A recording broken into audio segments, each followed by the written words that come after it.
कैसे हैं प्यारे विद्यार्थियों, आशा करते हैं कि आप ठीक ठाक होंगे। आइए हम लोग देखते हैं एनसीईआरटी मैथ कक्षा 12 को। कक्षा 12 में जो इसका पहला अभ्यास है, पहले अभ्यास में हम लोग क्या करते हैं, जो पहला इसका लेसन है रिलेशन एंड फंक्शन है।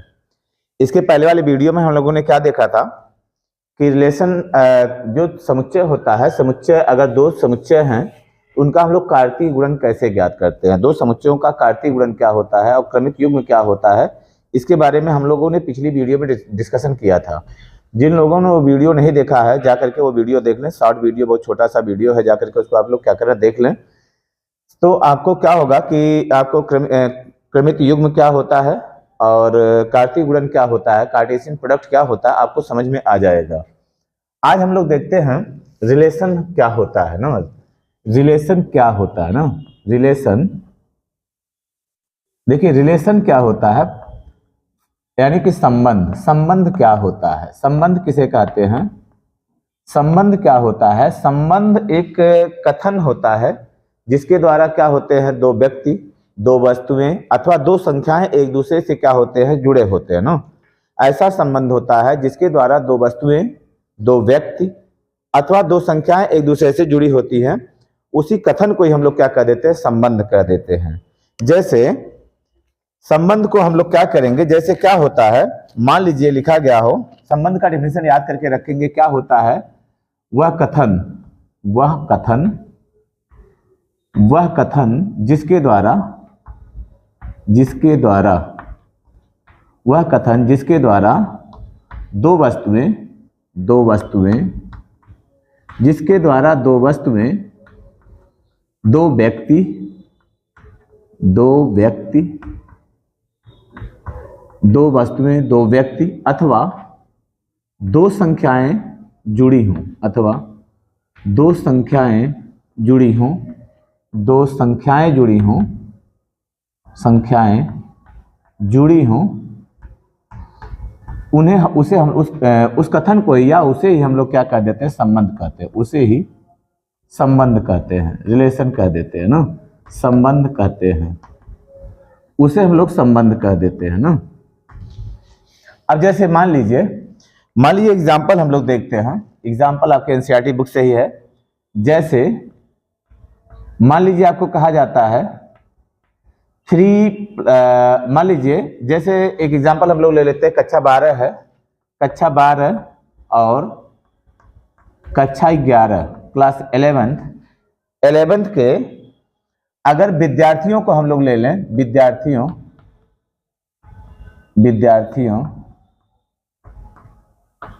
के संबंधों को निम्न प्रकार व्यक्त कर सकते हैं। विद्यार्थियों के संबंधों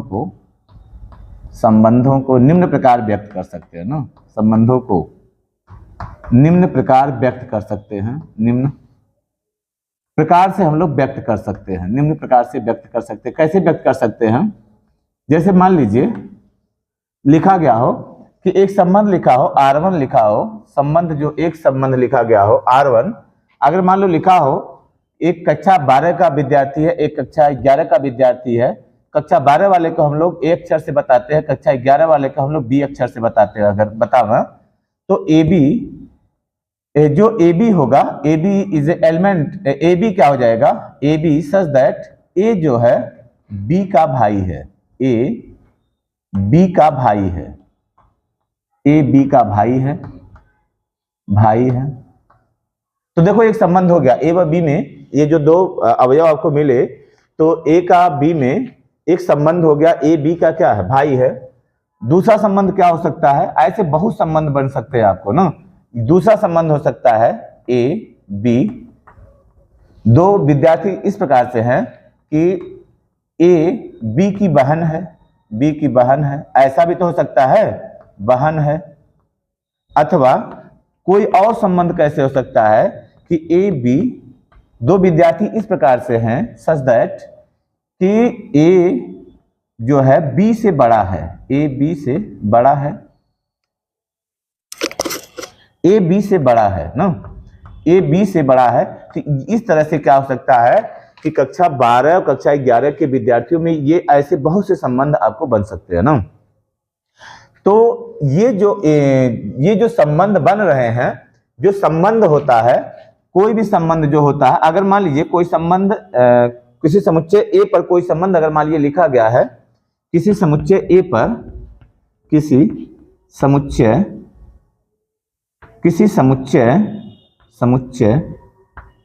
समुच्चय ए पर अगर कोई संबंध लिखा गया, किसी समुच्चय ए पर कोई संबंध,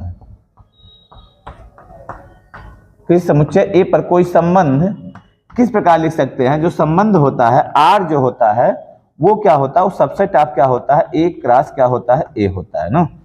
यानी A के सभी अवयवों का A के साथ जो क्रमिक युग्म बनता है, कार्तीय गुणन बनता है, उस कार्तीय गुणन का जो भी संबंध होगा वो कार्तीय गुणन का A के साथ जो कार्तीय गुणन बनेगा उसी का क्या होगा, ये उप समुच्चय होता है ना। तो यही संबंध होता है। इस चीज को हम लोग पिछले वीडियो में भी कुछ थोड़ा बहुत देखे थे। तो R जो होगा A क्रॉस A का एक उप समुच्चय होता है ना। अब देखो इसमें मान लीजिए अगर हम लोग क्या करते हैं, एक एग्जांपल और देखते हैं।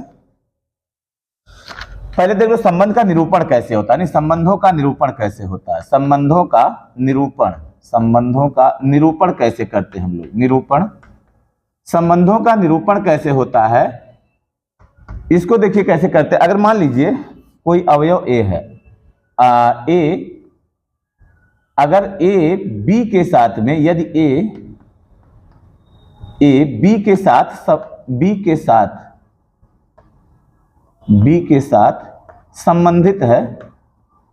संबंधित है, तो इसको हम लोग देखिए शो कैसे करते हैं। ये लिखा रहेगा A रिलेटेड टू क्या हो जाएगा, B।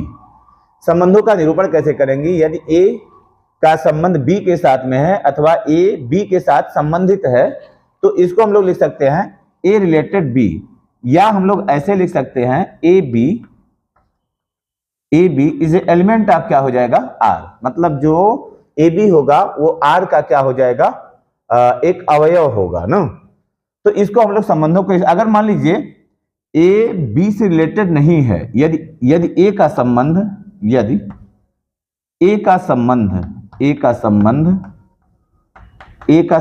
B के साथ न हो, A का संबंध B के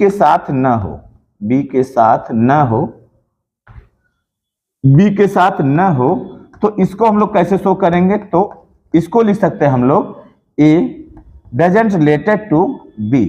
A जो है B के साथ रिलेटेड नहीं है, या इसको हम लोग इस तरह से लिख देंगे कि A B is not element of R है ना। तो अगर A व B, A का संबंध अगर B के साथ में है तो उसको हम लोग ऐसे लिख सकते हैं। अगर A का संबंध B के साथ में नहीं है तो उसको हम लोग लिख सकते हैं A doesn't related to B, या AB is not element of क्या हो जाएगा, R हो जाएगा। तो इस तरह से हम लोग समझ जाएंगे ना। तो समझ में आया कि क्या होता है संबंध, क्या होता है संबंध। एक कथन होता है जिससे दो संख्याएं क्या होती है, या दो वस्तुएं क्या होती है, या दो व्यक्ति एक दूसरे से क्या होते हैं, जुड़े होते हैं। मान लीजिए दो विद्यार्थी हैं, इन दोनों विद्यार्थियों में किस चीज का संबंध है, भाई का। भाई एक कथन है, इसके द्वारा क्या हो रहा है, ये दोनों A व B एक दूसरे से क्या है, संबंधित हैं। तो इसको हम लोग, आप लोग इसको देखिएगा संबंधों का निरूपण कैसे होगा और रिलेशन कैसे होगा, रिलेशन होता क्या है। अब हम लोग देखते हैं संबंधों का प्रकार। संबंध कितने प्रकार के हो सकते हैं ना, संबंध कितने प्रकार के हो सकते हैं। देखिए जो चैप्टर होता है थोड़ा सा लोग कहते हैं टफ होता है, टफ तब बन जाता है ये जब आप इसको समझते नहीं हैं। केवल सवाल लगाने का प्रयास जब आप करते हैं तो ये जो चैप्टर्स होता है, ये जो अभ्यास होता है थोड़ा सा टफ बन जाता है। लेकिन अगर आप समझ के काम कर रहे हैं तो ये चैप्टर वास्तव में बहुत ही इजी होता है ना। तो इसको अब करेंगे। अब देखिए संबंधों का प्रकार, संबंध कितने प्रकार के होते हैं ना, संबंधों का प्रकार कितने प्रकार का संबंध होता है, ये हमको देखना है। संबंधों का प्रकार ना, तो संबंध कितने प्रकार के होते हैं। इसमें पहले होता है रिक्त संबंध होता है, रिक्त संबंध होता है, रिक्त संबंध होता है अगर कोई संबंध समुच्चय A पर क्या हो, परिभाषित हो। यदि, पहले लिख लेते हैं समझाते हैं फिर। यदि कोई संबंध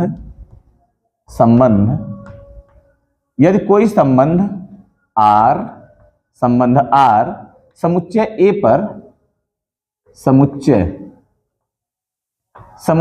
A पर इस प्रकार से परिभाषित हो, इस प्रकार समुच्चय A पर इस प्रकार से परिभाषित हो कि A का कोई भी अवयव A के साथ A का इस प्रकार से परिभाषित, यदि कोई संबंध R समुच्चय A पर इस प्रकार परिभाषित हो कि इस प्रकार से परिभाषित हो कि जो A का कोई भी अवयव A के किसी भी अवयव से संबंधित ना हो, A का कोई भी अवयव A का कोई भी अवयव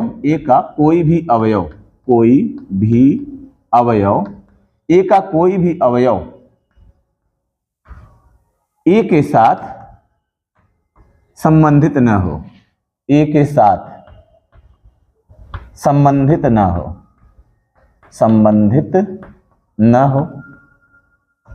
मतलब क्या हुआ कि अगर कोई संबंध R, यदि कोई संबंध R समुच्चय A पर इस प्रकार से परिभाषित हो कि A का कोई भी अवयव A के साथ संबंधित ना हो, माने A के किसी भी अवयव का संबंध A के किसी भी अवयव के साथ में नहीं होता है, तो वहां पे क्या होता है, जो संबंध होता है वो कौन सा संबंध हो जाएगा, रिक्त संबंध हो जाता है ना।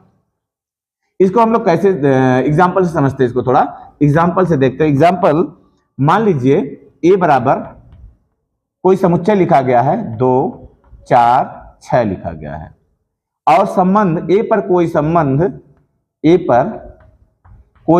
क्या लिखा गया, कोई संबंध A पर कोई संबंध R इस प्रकार से है कि R बराबर है AB such that A plus B बराबर क्या आता है, विषम संख्या आती है, नहीं एक विषम संख्या आता है। तो आपको बताना है कि ये जो संबंध होगा ये रिक्त संबंध होगा या नहीं होगा। तो पहले हम लोग क्या करते हैं, R निकालने के लिए, ये R जो है, R जो होता है A क्रॉस B का क्या होता है, उप समुच्चय होता है। R जो होता है सबसेट ऑफ क्या होता है, A क्रॉस A ना, A क्रॉस A का क्या होता है, उप समुच्चय होता है। अगर A के अवयव स्वयं A से ही संबंधित होते हैं तो इसको हम लोग कह देते हैं R का जो R होगा A क्रॉस A का क्या होगा, उप समुच्चय होगा। अगर क्या होता है A के अवयव किसी अन्य समुच्चय B से अगर क्या होता है संबंधित होते हैं, तब हम लोग क्या कह देते हैं कि जो R होगा A क्रॉस B का क्या होगा, उप समुच्चय होगा ना। अब देखो यहाँ पे लिखा गया, एक संबंध लिखा है R बराबर लिखा A B such that A plus B क्या है, विषम संख्या। पहले हम लोग क्या करते हैं, A क्रॉस A निकाल लेते हैं ना। A क्रॉस A क्या हो जाएगा आपका, 2 का संबंध 2 से, 2 2 के साथ, फिर 2 4 के साथ, 2 का 4 के साथ, फिर 2 का 6 के साथ, 2 का 6 के साथ, फिर 4 का 2 के साथ, 4 का 2 के साथ, 4 का 4 के साथ, 4 का 4 के साथ, फिर 4 का 6 के साथ, 4 का 6 के साथ। ये कार्तीय गुणन हम लोग निकाल रहे हैं, A का A के साथ कार्तीय गुणन निकालना है। 4 6 हो जाएगा, फिर कितना होता है, 6 2 हो जाएगा, 6 2, फिर हो जाएगा आपका 6 4 हो जाएगा, और 6 6 हो जाएगा ना। इस तरह से क्या हुआ, ये आपका कार्तीय गुणन बना ना, A क्रॉस A आपका बन गया। अब जो संबंध है देखिए आप, ऐसे क्या इन क्रमित युग्मों में, ये जो क्रमित युग्म आपके आ रहे हैं, क्रम से लिए गए युग्म आ रहे हैं, क्या इनमें किसी को घटाने पर या जोड़ने पर, एक दूसरे को जोड़ने पर क्या विषम संख्या आएगी। 2 में 2 जोड़ोगे विषम संख्या नहीं, यानी सम में सम जोड़ोगे कभी भी विषम संख्या नहीं आएगी। यानी जो संबंध R आपका हुआ वो क्या हो गया, फाई हो गया ना। जो संबंध R हुआ फाई हुआ, अर्थात R जो आपका हो जाएगा रिक्त संबंध होगा, अर्थात R रिक्त संबंध होगा ना, रिक्त संबंध हो जाएगा, ये रिक्त संबंध होगा। इसको रिक्त संबंध हम लोग कह देते हैं ना। तो इस तरह से रिक्त संबंध क्या होता है, रिक्त संबंध में क्या होता है, कोई भी अवयव नहीं होता है।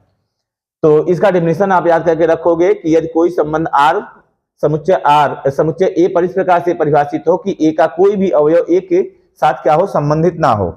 ए का कोई भी अवयव ए के किसी भी अवयव के साथ में क्या है, संबंधित नहीं है, इसलिए क्या हो जाएगा, ये रिक्त रिक्त संबंध हो जाएगा।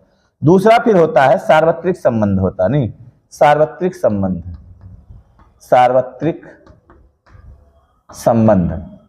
सार्वत्रिक संबंध क्या होता है, यदि कोई संबंध R समुच्चय ए पर इस प्रकार से परिभाषित हो कि ए का प्रत्येक अवयव ए के प्रत्येक अवयव के साथ क्या हो, संबंधित हो। ए का प्रत्येक अवयव ए के प्रत्येक अवयव के साथ अगर संबंधित होता है तब वो क्या हो जाता है, आपका सार्वत्रिक संबंध हो जाता है। डेफिनेशन इसका भी याद करके रखेंगे आप। सार्वत्रिक संबंध क्या होता है, यदि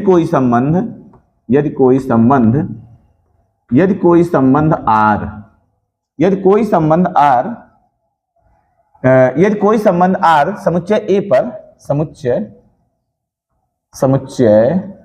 ए पर इस प्रकार से परिभाषित हो कि इस प्रकार से परिभाषित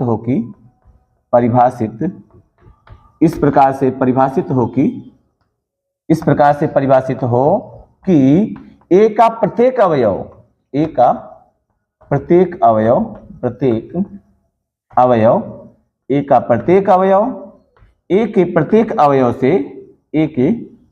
प्रत्येक अवयव से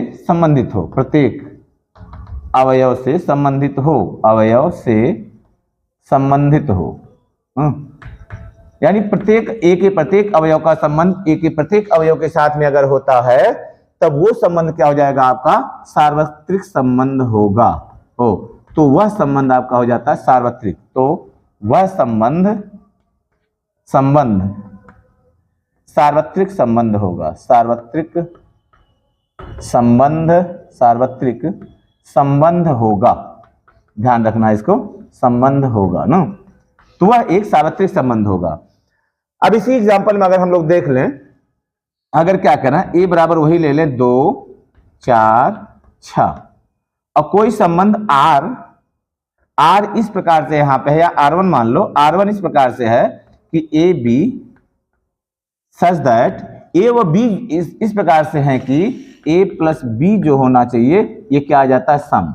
अगर ये क्या होता है, सम आता है तो देखिए जो संबंध लिखा R1 संबंध लिखा गया कि ए व बी में इस प्रकार से संबंध है कि ए व बी को जोड़ने पर सम संख्या आती है। तो देखिए इनका ए क्रॉस ए यही आएगा। अब इसमें किसी को किसी के साथ जोड़ोगे सम मिलेगा, किसी को किसी के साथ जोड़ोगे तो क्या मिलेगा, सम। तो यहाँ पे जो आपका संबंध हो जाएगा R बराबर क्या हो जाएगा, ए क्रॉस ए होगा।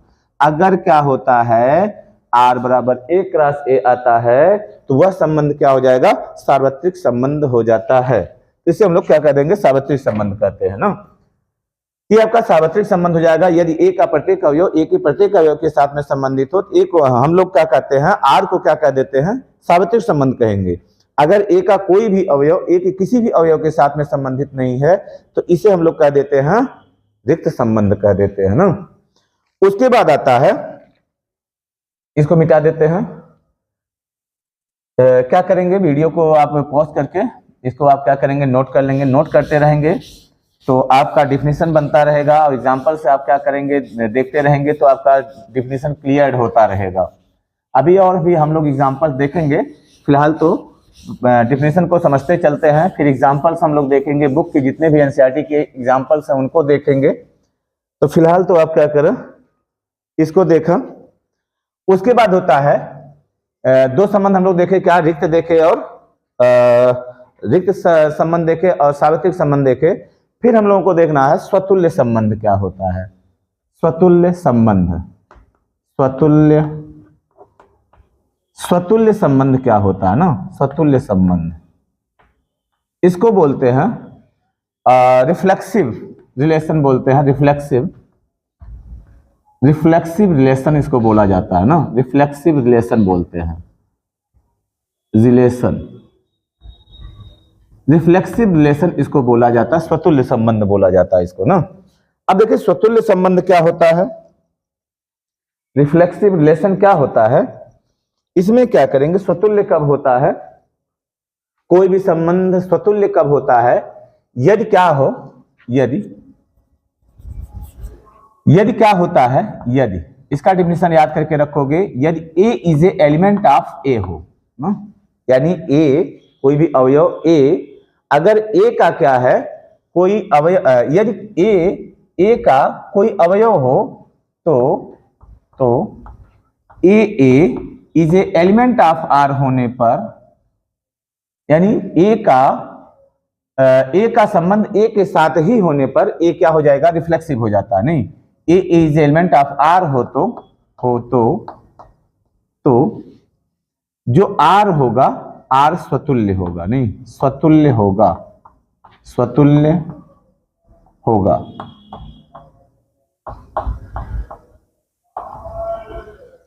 इसको हम लोग ऐसे भी समझ सकते हैं, यदि किसी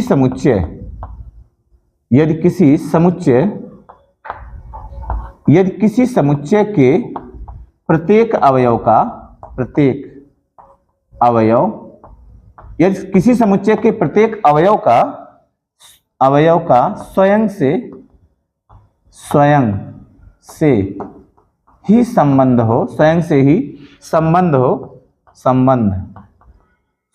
संबंध हो तो इसे हम लोग क्या कह देते हैं, इसे स्वतुल्य संबंध कहेंगे ना, स्वतुल्य संबंध कहते हैं, स्वतुल्य संबंध कहते हैं। तो इसे स्वतुल्य संबंध कह देंगे। ए इज एलिमेंट ऑफ ए होने पर ए इज एलिमेंट ऑफ आर हो तो आर क्या हो जाएगा, स्वतुल्य होगा। अब जैसे एग्जांपल एक हम लोग लेते हैं, मान लीजिए वही आपका जाना माना एग्जांपल लेते हैं हम लोग। मान लीजिए ए बराबर लिखा गया है 2 4 6, 2 4 6 लिखा गया है। तो हम लोग क्या करेंगे, अब यहाँ पे एक संबंध आर बराबर लिखा गया है, आर बराबर है A B such that A plus B बराबर मान लीजिए सम है ना, सम संख्या है। वही एग्जांपल फिर हम लोग लेते हैं। अब यहाँ पे क्या है, ए मतलब ए व बी में इस प्रकार से संबंध है कि ए व बी को जोड़ा जाए तो हमको क्या मिलना चाहिए, सम संख्या मिलना चाहिए। हमको ये बता देना है कि आर क्या हो जाएगा, स्वतुल्य होगा। तो यहाँ पे क्या करेंगे, जो ए क्रॉस ए आप लिखे थे, जो ए क्रॉस ए आप लिखे थे, ए क्रॉस ए क्या था आपका, ए प्लस बी क्या होना चाहिए, सम होना चाहिए। तो यहाँ पे जो संबंध आर लिखोगे, आर बराबर कितना हो जाएगा, जो संबंध आर होगा ए क्रॉस ए से ही चुना जाएगा ना, ए क्रॉस ए से ही चुना जाएगा। हम लोग क्या करेंगे, दो में 2 को जोड़ेंगे तो क्या मिलेगा, सम मिलेगा। फिर 2 के साथ 4 को जोड़ेंगे तो भी क्या मिलेगा, सम मिलेगा। 2 के साथ 6 को जोड़ेंगे तो भी क्या मिलेगा, सम मिलेगा। 4 के साथ 2 को जोड़ोगे, 4 के साथ 2 को जोड़ोगे तो भी क्या मिलेगा, सम। 4 को 4 के साथ जोड़ेंगे यानी जो 4 4 8 आएगा वो भी क्या होगा, सम होगा। हम लोग अगर 4 को 6 के साथ जोड़ेंगे, 4 को 6 के साथ जोड़ेंगे तो भी सम मिलेगा। अगर हम लोग 6 को 2 के साथ जोड़ेंगे, 6 को 2 के साथ जोड़ेंगे, सम मिलेगा। 6 को 4 के साथ जोड़ेंगे, सम मिलेगा। 6 को 6 के साथ जोड़ेंगे तो क्या मिल जाएगा, सम मिलेगा। अब हमको ये बताना है क्या ये जो संबंध लिखा है ये स्वतुल्य है। देखो स्वतुल्य है कि नहीं है। तो अगर ये जो संबंध होगा, दिया गया कोई भी संबंध स्वतुल्य कब होता है, ये स्वतुल्य तभी होगा जब इन सभी अवयवों के डबलट इसमें उपस्थित हो। सबके डबलट माने 2 है तो 2 2 होना चाहिए, 4 है तो 4 4 होना चाहिए ना, डबलट होना चाहिए। यानी ए इज एलिमेंट ऑफ क्या होना चाहिए, आर। तो 4 4 है 4 4 होना चाहिए, 6 6 है तो 6 6 होना चाहिए, सबका डबलट होना चाहिए। तो चूंकि यहां क्या लिखोगे, चूंकि यहां पे क्या है, एक आध आप करके दिखा दोगे, 2 2 is a element of R है नहीं, अर्थात क्या हो गया, अर्थात A is a element of R है। आप ऐसे लिख दो या आप लिख सकते हो 2 is a element of A होने पर 2 2 इज एलिमेंट ऑफ आर है। नहीं, आप ऐसे भी लिख सकते हो अथवा ऐसे लिख दें आप, अथवा two is a element of A होने पर two is element of A होने पर two is element of R है, इसलिए आर क्या हो जाएगा, आर स्वतुल्य होगा ना, आर स्वतुल्य होगा। और भी अच्छे अच्छे एग्जांपल्स हम लोग देखेंगे, पहले आप थोड़ा सा देखें, आर स्वतुल्य होगा ना, आर आपका स्वतुल्य हो जाएगा ना। इस तरह से आपका आर क्या हो जाएगा, स्वतुल्य होगा। तो स्वतुल्य संबंध इस तरह से हम लोग समझ सकते हैं कि जितने भी अवयव हैं सबके डबलेट होने चाहिए। अगर किसी संबंध में सबके डबलेट हैं तो वो संबंध क्या हो जाएगा, आपका स्वतुल्य होगा। अब इसमें बाकी क्या है, बाकी से हमको मतलब नहीं है, खाली इनका डबलेट होना चाहिए। 2 है 2 2 होना चाहिए, 4 है 4 4 होना चाहिए, 6 है 6 6 होना चाहिए, तो ये स्वतुल्य हो जाएगा। उसके बाद होता है, उसके बाद देखो इसको मिटाते हैं, थोड़ा आप देखिएगा, चीजों को नोट करते रहिएगा, वीडियो को पॉज करके आप लोग नोट करते रहिएगा। हम इसको मिटाते हैं, इस स्वतुल्य संबंध को मिटाते हैं। दूसरा देखते हैं सममित संबंध। दूसरा हो जाएगा, पहला क्या हो गया, स्वतुल्य हो गया। पहला क्या था, रिक्त था। फिर क्या था आपका, सार्वत्रिक संबंध था। फिर क्या है आपका, स्वतुल्य है। उसके बाद होता है सिमेट्रिक रिलेशन, मतलब सममित संबंध होता है। सममित ये नंबर 4 हो जाएगा। सममित संबंध होता है ना, सममित संबंध। सममित संबंध क्या होता है, इसको बोलते हैं सिमेट्रिक रिलेशन। सिमेट्रिक रिलेशन इसको बोला जाता है ना, सिमेट्रिक रिलेशन इसको बोलते हैं, सममित संबंध बोला जाता है ना। सममित संबंध क्या होता है कि अगर क्या हो, A1 A2, यदि A1 A2 इस एलिमेंट ऑफ ए होने पर, मतलब क्या हो कि A1 भी A में हो और A2 भी कहाँ हो, A में होने पर A1 A2 is element of A1 A2 is element of A होने पर यदि क्या होता है, किसी संबंध में A1 A2 is element of are तथा इसका उल्टा यानी A2 A1 is also element of R हो तो वह संबंध क्या हो जाएगा, सममित होगा। वह संबंध सममित होगा ना, तो वह संबंध आपका क्या हो जाएगा, सममित हो जाएगा। अगर क्या होता है, A1 का संबंध A1 का जो संबंध A2 के साथ में है और वही संबंध अगर A2 का क्या होता है, A1 के साथ में होता है, तो वह संबंध क्या हो जाएगा आपका, क्या हो जाएगा, सममित संबंध, सिमेट्रिक रिलेशन हो जाएगा ना। अब इसका एग्जांपल देखते हैं, एग्जांपल यही सेम देखते हैं हम लोग ना। मान लीजिए A बराबर 2 4 6, 2 4 6 लिखा हुआ है, A बराबर है 2 2 4 6 है, तो R बराबर क्या हो जाएगा आपका, ये संबंध लिखा है A व B में इस प्रकार संबंध है कि A प्लस B बराबर कितना है, सम संख्या है। तो जब A प्लस B बराबर सम संख्या है, तो इनका अगर हम लोग रिलेशन निकाले, तो इनका अगर रिलेशन हम लोग निकाले तो ये क्या हो जाएगा, देखो क्या हो जाएगा, ये सब आंकड़े आते हैं। अब इसमें देखो क्या होता है, इसमें अगर 2 4 है तो कहीं पे आपको 4 2 भी दिख रहा है ना, 2 6 है तो आपको 6 2 भी दिख रहा है, 6 4 है तो आपको 4 6 भी दिख रहा है।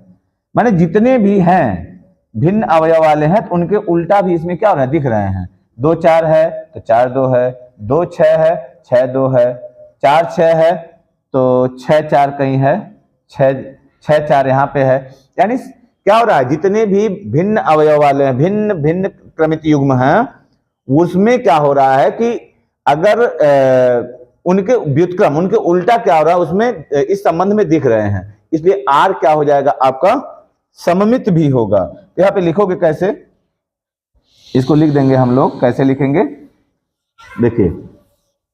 अगर आता है तो आप एग्जाम्पल बनाना सीखो, बाकी एग्जाम्पल सभी और हम लोग देखेंगे, फिलहाल इनको देखिए, इससे आपको क्लियर कर दे रहे हैं।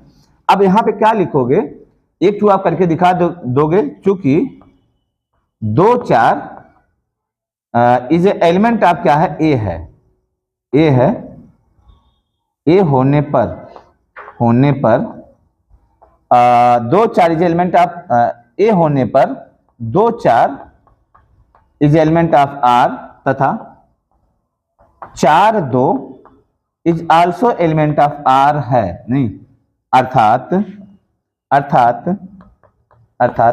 A1 A2 is element of A होने पर A1 A2 is element of are तथा A2 A1 is also element of R है, इसलिए आर क्या हो जाएगा, इसलिए आर आपका सम्मित होगा, आर सम्मित सिमेट्रिक होगा ना, सम्मित होगा। बात समझ में आ रहा ना कि जितने भी अवयव हैं उसका उल्टा इसमें क्या है, विद्यमान है, आर क्या हो जाएगा, सम्मित हो जाता है। तो इस तरह से आपका ये हो जाएगा सिमेट्रिक रिलेशन हो जाएगा। इसके बाद आता है आपका, देखिए डिफिनीशन को समझना बहुत जरूरी है, डिफिनीशन समझेंगे तो सवाल आपको आते जाएंगे, अन्यथा आप भी क्या करेंगे, वही बात चिल्लाएंगे। क्या चिल्लाएंगे, बहुत कठिन है, बहुत कठिन है ना। तो इसका डिफिनीशन आप लोग लिख लीजिएगा, यदि A1 A2 is element of A होने पर, यदि A1 A2 is element of R, A2 A1 is element of R है तो वह संबंध क्या हो जाएगा आपका, सम्मित होगा। यानी A1 का जो संबंध A2 के साथ में है, यदि वही संबंध A2 का A1 के साथ में होगा तब वो संबंध क्या हो जाएगा आपका, सम्मित हो जाएगा ना।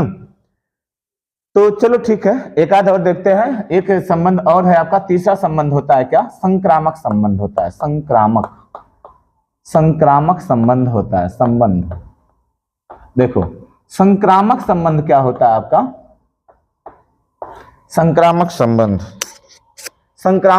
क्या होता है, इसको बोलते हैं ट्रांसिटिव रिलेशन बोलते हैं, नहीं रिलेशन, ट्रांसिटिव रिलेशन इसको बोलते हैं। संक्रामक संबंध क्या होता है, यदि क्या होता है, यदि प्रत्येक A1 A2 A3 इसे एलिमेंट ऑफ ए होने पर हो तथा जो संबंध आपका लिखा हो A1 A2 is element of are तथा A2 A3 is also element of R होने पर यदि क्या होता है, यदि क्या हो A1 A3 is also element of R हो, तो जो आपका आर होगा, आर संक्रामक होगा, तो आर संक्रामक होगा। आर आपका क्या हो जाएगा, संक्रामक हो जाएगा ना। ट्रांसिटिव रिलेशन इसको बोल देते हैं ना। अब देखो मतलब क्या हुआ, जो संबंध A1 का, देखो इसको आप ऐसे भी डेफिनेशन लिख सकते हो डेफिनेशन को, कि जो संबंध A1 का A2 के साथ में है वही संबंध अगर A2 का A3 के साथ में होने पर, तो यदि क्या होता है आपका, वही संबंध A1 का A3 के साथ में निकल जाता है तो वो संबंध क्या हो जाएगा, संक्रामक होगा ना। अब इसका एग्जाम्पल देखते हैं, नहीं एग्जाम्पल यही रखते हैं हम लोग, इस एग्जाम्पल में हम लोग चलते हैं, इसको मिटा देते हैं। देखो अब इसमें क्या हो जाएगा, यानी क्या होना चाहिए, अगर किसी संबंध में क्या आपको हो, A1 A2 हो, A2 A3 हो, तो A1 A3 उस संबंध में अवश्य होने चाहिए। अगर ऐसा होता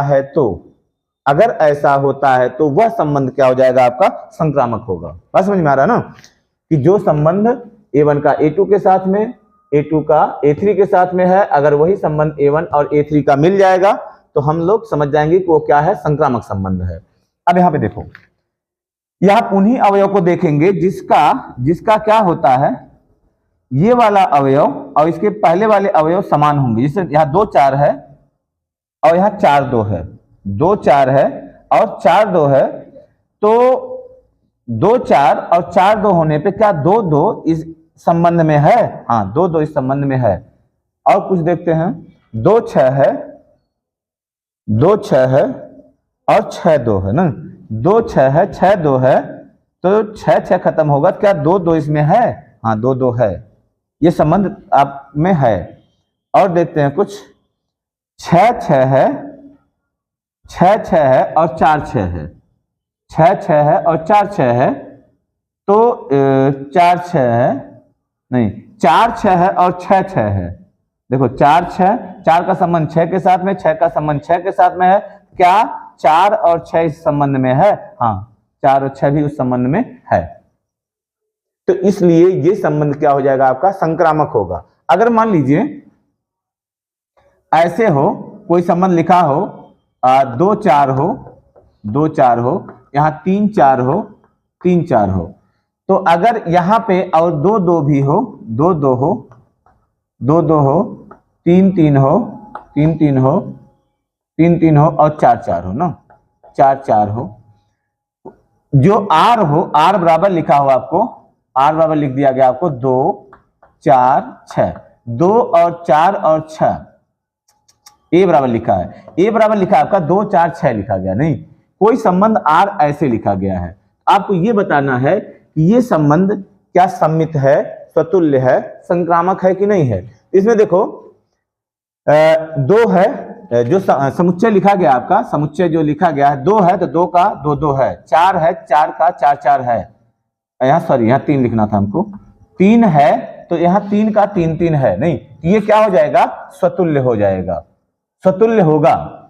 यहाँ 2 4 है लेकिन 4 2 नहीं है, तो आर क्या, देखो आर क्या हो जाएगा? स्वतुल्य होगा। क्यों होगा? क्योंकि A1 A is element of R है, नहीं स्वतुल्य है, और ये आर क्या नहीं है? सम्मित नहीं है, सममित नहीं है ना।